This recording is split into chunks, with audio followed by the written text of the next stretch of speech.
هايبرثايروديزم أو فرط نشاط الغدة. ركز معايا.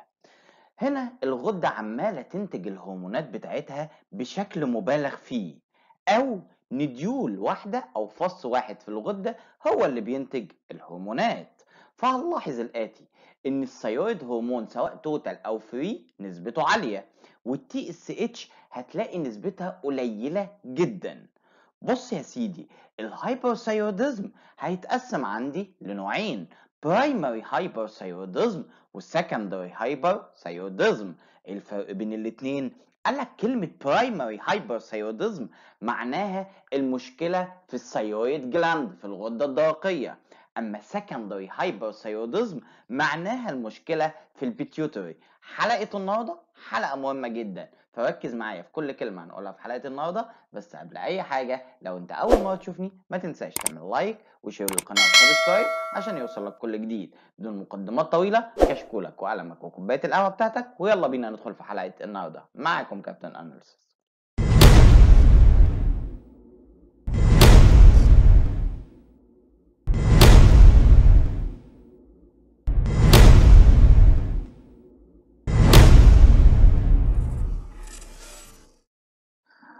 كل الأعراض اللي أنت شايفها قدامك دي أول ما تلاقي جزء منها عند المريض تشك إن عنده هايبرثايروديزم. فتعال أشرحهم لك عرض عرض وركز معايا لأن دي نقط مهمة جدا.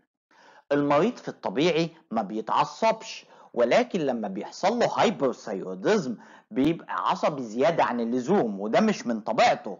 كمان المريض ده بيبقى قلقان بشكل مستمر ومتوتر كده، وبيعرق كتير جدا. خلي بالك ده مش بيستحمل الحر، وكمان بياكل كتير جدا، الشهية عنده ما شاء الله مفتوحة. في المقابل وزنه بيقل. يا عم ده بياكل كتير بس وزنه بيقل. ده بيمثل 90% من مصابي الهايبرثايروديزم. اما ال10% التانيين بياكلوا كتير ووزنهم بيزيد.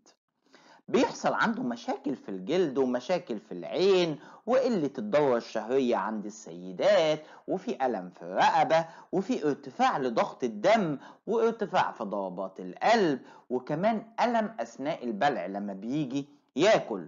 مريض الهايبرثايروديزم هيحصل له دايريا، إسهال. ليه؟ قالك نتيجة لفرط حركة نشاط الجهاز الهضمي نتيجة للتأثر بالثيرويد هرمون. هنلاحظ ان المريض ده عنده جويتر، فركز معايا. كلمة جويتر معناها تضخم الغدة. خلي بالك الغدة ممكن تتضخم، بس ده بيحصل في الهايبوثايروديزم وفي الهايبرثايروديزم. يعني مش كل تضخم للغدة معناه هايبرثايروديزم. كمان هتلاقي عنده رعشة في ايديه. لما تقول للمريض افرد ايدك ما يقدرش، ايديه عمالة ترتعش، وعنده ضعف عام في العضلات. المريض لما تشوف عليه الاعراض دي بتشك على طول ان عنده هايبرثايروديزم. هقولك دلوقتي شوية معلومات مهمة جدا ويعتبروا من أهم معلومات الحلقة، فركز معايا. أول حاجة الليد لاج. يعني إيه الليد لاج؟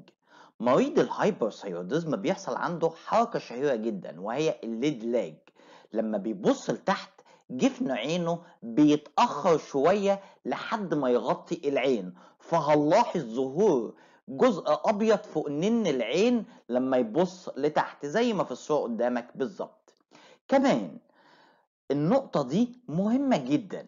لو لقيت الغدة متضخمة والمريض عنده تندر، يعني عنده وجع أو ألم وانت بتلمس الغدة، بنسبة كبيرة المريض ده عنده سب أكيوت ثايرويدايتس. ده التهاب مؤقت في الغدة وبيكون ناتج بعد إصابة فيروسية، بتاخد وقتها وترجع الغدة طبيعية 100%. مريض الهايبرثايروديزم هنلاحظ انخفاض لنسبة الكوليسترول عنده في الدم. كمان هنلاحظ في مرضى الهايبرثايروديزم بيحصل حاجة عندهم اسمها الأوفثالموباثي. يعني ايه كلمة أوفثالموباثي؟ قالك ده تضخم العين. حلو، وده بيحصل في الجريفز ديزيز بس. دوت النوع الوحيد في الهايبرثايروديزم اللي بيحصل فيه أوفثالموباثي. طب يعني ايه اوفثالموباثي؟ قال لك بص، تورم عضلات العين، وده هيخلي العين يحصل لها جحوظ تخرج لبره زي ما انت شايف في الصورة قدامك بالظبط. كمان عندنا حاجة اسمها الثيرويد ستورم. يعني ايه؟ ركز معايا، عاصفة الغدة الدرقية. بص، ده شكل من اشكال تسمم الغدة الدرقية الحاد. المريض هيشتكي من شوية حاجات: ضربات القلب غير منتظمة وسريعة، ارتفاع في درجة الحرارة، واسهال. المريض ده لازم يتعالج في المستشفى. خلي بالك ان حوالي 17% من اللي بيحصل لهم ثايرويد ستورم بيتوفوا، بيحصل لهم ديث. خلي بالك ان الثايرويد ستورم دي بتحصل في الانتريتد هايبر ثايرودزم، يعني الناس اللي عندها هايبر ثايرودزم وما اتعالجتش. عندي 3 حاجات بيحصل فيها برايمري هايبر ثايرودزم. اول حاجه عندي وهو الجريفز ديزيز، تاني حاجه توكسيك ادينوما، تالت حاجه توكسيك مالتي نودولار جاوتر. فركز معايا. الجريفز ديزيز ده الاشهر اللي انت هتقابله وكلنا هنقابله، بيمثل من 50 ل 80% من مصابي فرط نشاط الغده الدرقيه اللي هم الهايبر ثايرودزم برايمري. جميل. بيصيب النساء اكثر من الرجال بنسبه 8 ل1. طب ركز معايا في المصطلح اللي جاي ده: بوست بارتم ثايرويدايتس، اختصاره PPT. يعني ايه بوست بارتم ثايرويدايتس؟ قالك بص، ده التهاب في الغدة بيحصل للسيدات بعد الولادة، بيمثل 7%، وبيختفي بعد الولادة بعدة أسابيع، ومش بيحتاج علاج. دلوقتي هنتكلم عن تشخيص الهايبرثايرودزم بالتفصيل الممل، فركز معايا. اول حاجه هنعمل تحليل الفري 4 والتي اس اتش. هتلاقي عندك احتمالات كتير، تعال ناخد الاحتمال الاول. لو لقيت التي اس اتش نسبته قليله والفري 4 نسبته عاليه، هنا اهلا بيك في البرايمري هايبرثايرودزم. جميل. البرايمري هايبرثايرودزم في منه 3 حاجات، وهما الجرافز ديزيز والتوكسيك ادينوما والتوكسيك مالتي نودولار جاوتر. فركز معايا. هنبدا نعمل ستيب نمبر 2 وهو التي اس اتش ريسبتور انتي بودي والايزوتوب ثايرويد سكان. لو لقيت التي اس اتش ريسبتور انتي بودي بوزيتيف، اهلا بيك في الجريفز ديزيز. طب لو لقيته نيجاتيف، انت عندك واحده من اتنين: يا اما توكسيك ادينوما يا اما توكسيك مالتي نودولار جاوتر. هنفرق ما بينهم ازاي؟ هنعمل الايزوتوب سكان.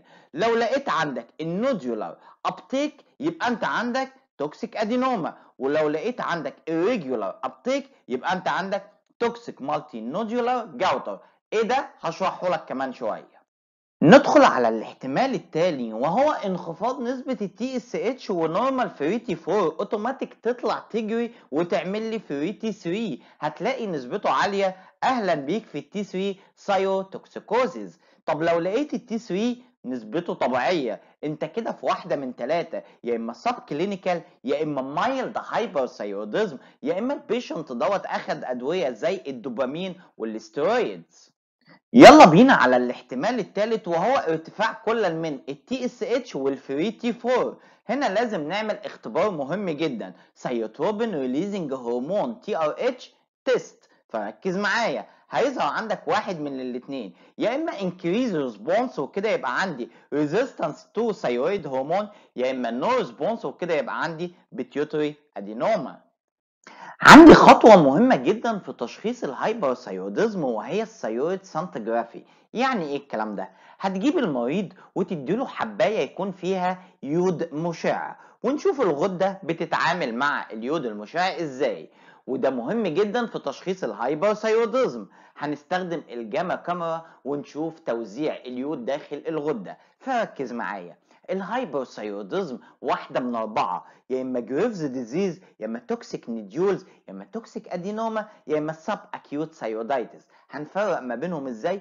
هو ده اللي هنعرفه مع بعض. في الجريفز ديزيز هتلاقي عندك توزيع اليود بيكون يونيفورم، يعني متناسق. كمان الغده هتاخد اليود بشكل كبير جدا، ما هي هايبرثايرودزم. طيب في السب اكيوت ثايرويدايتس قال لك الغده مش هتاخد يود اصلا، مش هيبقى في ابتيك لليود. حلو. اتفضل عندي التوكسيك نيديولز والتوكسيك ادينوما. في التوكسيك نيديولز هتلاحظ ان اليود متوزع مع النيديولز، يعني النيديولز دي بتمتص اليود بشكل كبير جدا، وهنا هنسميها هوت نيديول، ودي مهمة جدا جدا جدا. اما في التوكسيك ادينوما هتلاقي ان النيديول بتاخد اليود بشكل اكبر، وهنا يبقى عندي ادينوما. من ثواني بسيطة شرحت لك الهوت نيديول، جميل؟ طب ركز معايا في المعلومة دي.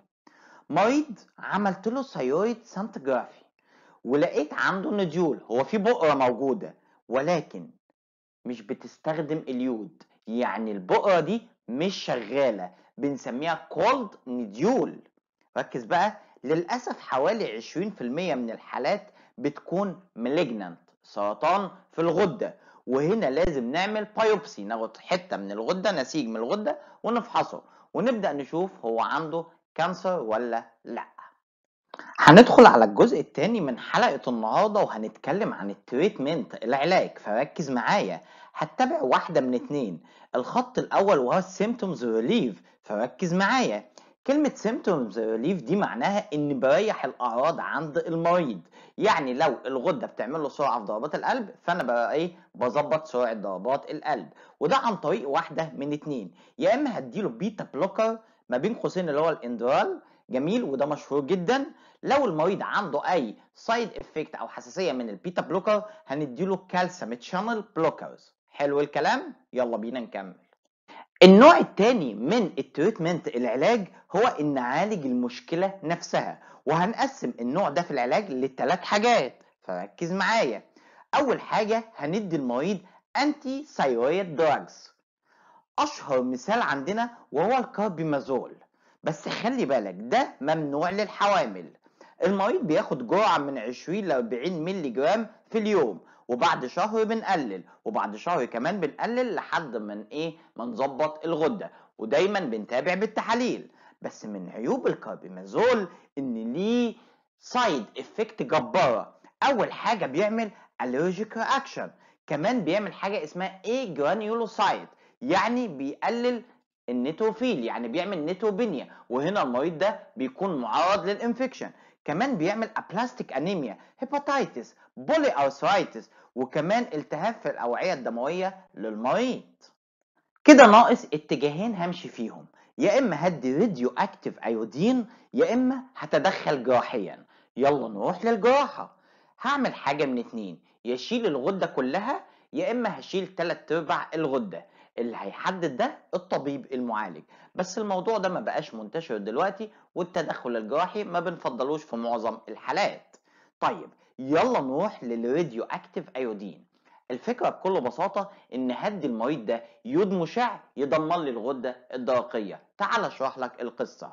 بص يا سيدي، المريض هياخد كبسولة، الكبسولة دي هيكون فيها يود مشع، الأمعاء هتمتصها، يمشي يجري في الدم، مش هيأثر على أي منطقة في جسم الإنسان غير الغدة. الغدة هتمتص اليود المشع، اليود المشع هيدمر لي خلايا الغدة الدرقية. بس من عيوبه ان انا مش بقدر ادي الاطفال اقل من 10 سنين اليود المشع، وكمان الستات الحوامل او اللي بترضع مش هنقدر نديهم اليود المشع.